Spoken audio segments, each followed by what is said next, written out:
Welcome, FamilyAffaires.com contributor Dr. Dan Gottlieb. Hi, Dr. Dan. Hey, Roseanne. Good to be back with you. It's been way too long. Yeah. Dr. Dan, I want to talk about the labels that we give people and how sometimes we start to believe that we are what people are telling us, and it limits us. You mean labels like mental health expert? Exactly. Right. Really? Yes.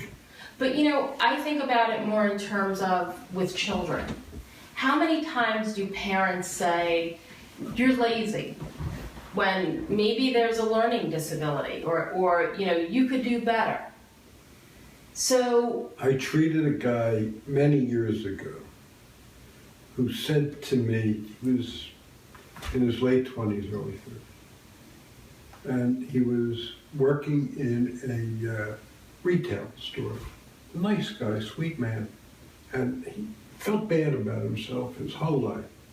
And he said, my mother told me I could be anything I wanted to be. And I said, your mama was wrong. It's not true. We can't be anything we want to be. We can only be who you are. perfect. Now, and that's, we have to learn to raise the children we have and not the children we want. Right.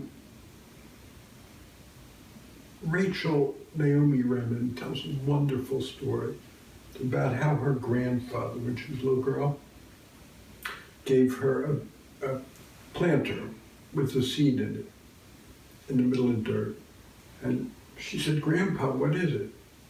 So he says, water it and put it where the sun is, and you'll find out. She kept asking, and then there's a little sprout that came up. Wouldn't tell her. Water it and keep it in front of sunshine. So with our children. Water them, keep them in front of sunshine. Love them, have faith in them, and that's a big deal. Sure. Having faith in them, their resilience, their ability to deal with adversity. Give them guidance where they need it. Recently I was at a conference with Temple Grandin, and I know that you had interviewed her before. I was at the conference. And what she told the group that she was speaking to was that when she was young and she was growing up, her mother never limited her by her diagnosis of being autistic. And she talked about how nowadays so many kids and parents are hung up on the diagnosis that they're not doing really what needs to be done in order to allow them to grow, to remove the limitations for them. Don't let them think that they have any limitations. And she talked about in particular how at a young age her mother made her get a job outside of the home so she would socialize with other people.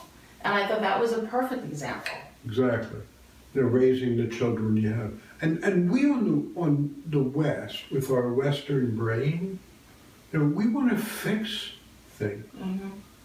And we pride ourselves in being able to fix things. And some things need to be fixed. Thank God for antibiotics. Thank God for antidepressants in some cases. But not everything needs to be fixed. And kids don't need to be fixed. We had a guest on my show a couple of months ago. She wrote a book called A Disease Called Childhood. And she comes down on the pharmaceutical industry and pediatricians, family doctors. We're medicating children for being children. Right. Because their normal behavior doesn't fit into the structure we have defined for them. Yeah. Kids aren't meant to sit at desks for 6 hours a day, and now with less recess. They're not meant that way. Right. I'll share a story with you. When I was very young, I was very timid, and I didn't want to go to school. And every morning I would wake up and I would have a stomach ache, and my parents were so upset because they'd struggle to get me to school. The reality was my grandmother lived with us, and I preferred to stay home with my grandmother than to go to school. But my parents started going and visiting all of these child psychologists with me. And finally we hit the right one. he looked at my parents and he said, "Leave her alone, she'll grow out of it." So years later, when I was in junior high school and, I was no longer timid, as you know, it finally clicked in my parents' head. It was like, oh, you grew out of it. So. Yeah, we all think this moment is the moment, Yeah. and not a moment. Yeah. We don't, it's a whole culture. We don't look at the big picture. We don't ever want to look at the big picture. So our message to everybody is, don't get stuck on labels for you or other people. Right. Raise the children you have. Be the person you are. Not everything needs to be fixed. And if you look outside at the trees, none of them grow in a straight line. And it is their imperfections that is all their beauty. And so too with us, so too with our kids. So true. Thank you. Thank you.